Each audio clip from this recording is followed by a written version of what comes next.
This is the third week that our children's message and midweek devotional will be from the story of the Other Wise Man by Henry Van Dyke. This is chapter 3, entitled For the Sake of a Little Child. There was a silence in the Hall of Dreams where I was listening to the story of the Other Wise Man. And through this silence, I, your narrator, very dimly saw his figure passing over a dreary undulation of the desert, high upon the back of his camel, rocking steadily onward like a ship over the waves. The land of death spread its cruel net around him.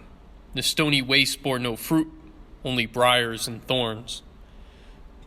The dark ledges of rock thrust themselves above the surface here and there, like the bones of perished monsters. Arid and inhospitable mountain ranges rose before him, furrowed with dry channels of ancient torrents, white and ghastly as scars on the face of nature. Shifting hills of treacherous sand were heaped like tombs along the horizon. By day the fierce heat pressed its intolerable burden on the quivering air, and no living creature moved on the silent, swooning earth. By night the jackals prowled and barked in the distance. The lion made the black ravines echo with his hollow roar, while a bitter, blighting chill followed the fever of the day. And yet through heat and cold the Magian moved steadily onwards. Then I saw the gardens and orchards of Damascus, watered by the streams of the rivers Abana and Parfar, with their sloping swards inlaid with bloom, their thickets of myrrh and roses. I saw also the long snowy ridge of Hermon, the dark groves of cedar, the valley of the Jordan, the blue waters of the lake of Galilee, the fertile plains of Esdraelon, and the hills of Ephraim and the highlands of Judah. Through all these I followed the figure of Artaban, moving steadily onward until he arrived at Bethlehem. And it was the third day after the 3 other Magians had come to that place and found Mary and Joseph with the young child, Jesus, and had laid their gifts of gold, frankincense, and myrrh at his feet. Then the other wise man drew near, weary but full of hope, bearing his ruby and his pearl to offer to the king. For now at last, he said to himself, I shall surely find him, though it be alone and later than my brothers. This is the place of which the Hebrew exile told me that the prophets had spoken, and here I shall behold the rising of the great light. But I must inquire about the visit of my brethren, and to what house the star directed them, and to whom they presented their tribute. The streets of the village seemed to be deserted. Artaban wondered whether the men had all gone up to the hill pastures to bring down their sheep. From the open door of a low stone cottage he heard the sound of a woman's voice singing softly. He entered, found a young mother hushing her baby to rest. She told him of the strangers from the Far East who had appeared in the village 3 days ago, and how they had said that a star had guided them to the place where Joseph of Nazareth was lodging with his wife and their newborn child, how they had paid reverence to the child and given him many rich gifts. But the travelers disappeared again, she continued, as suddenly as they had come. We were afraid at the strangeness of their visit. We could not understand it. The man of Nazareth took the babe and his mother and fled away that same night secretly, and it was whispered that they were going far away to Egypt. Ever since, there's been a spell upon the village. Something evil hangs over it. Some say that the Roman soldiers are coming from Jerusalem to force a new tax upon us, so the men have driven the flocks and herds far back among the hills and hidden themselves to escape it.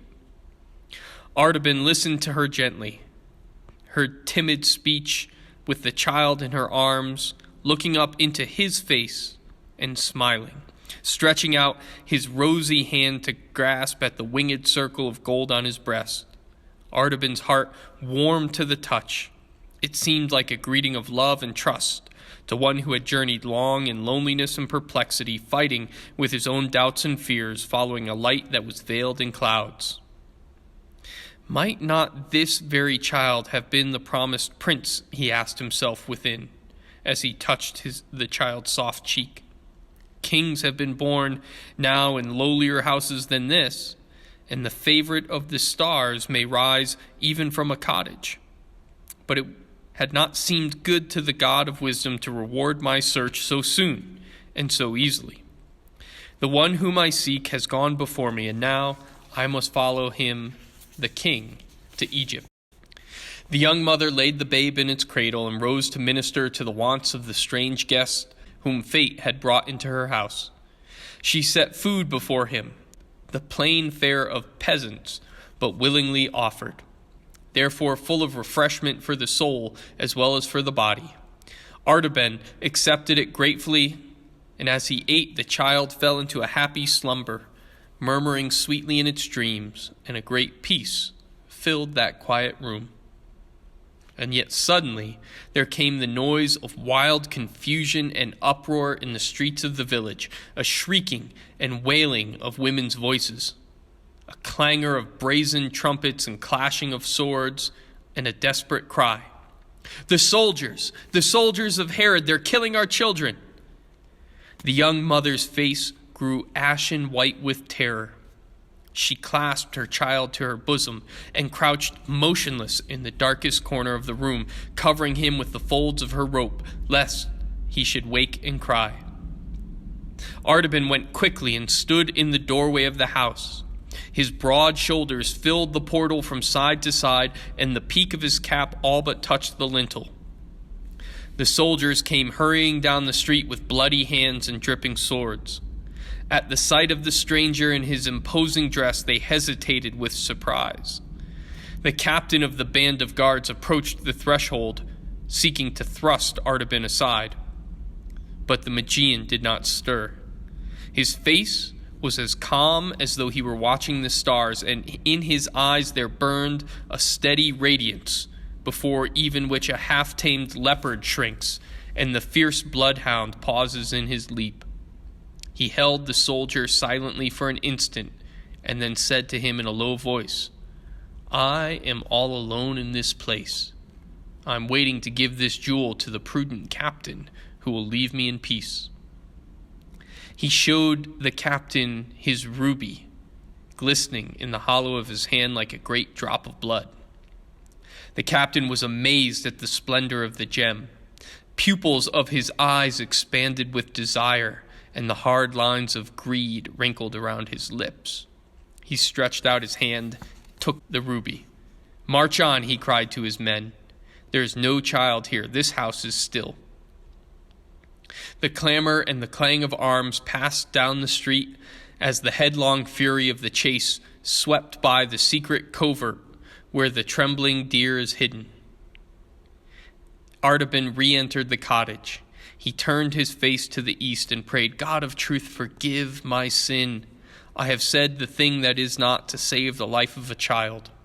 2 of my gifts now are gone. I have spent for man that which was meant for God.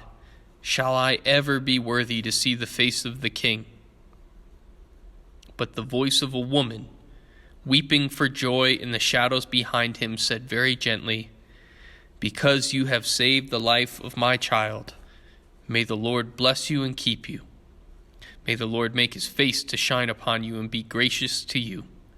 May the Lord lift his countenance upon you and give you peace."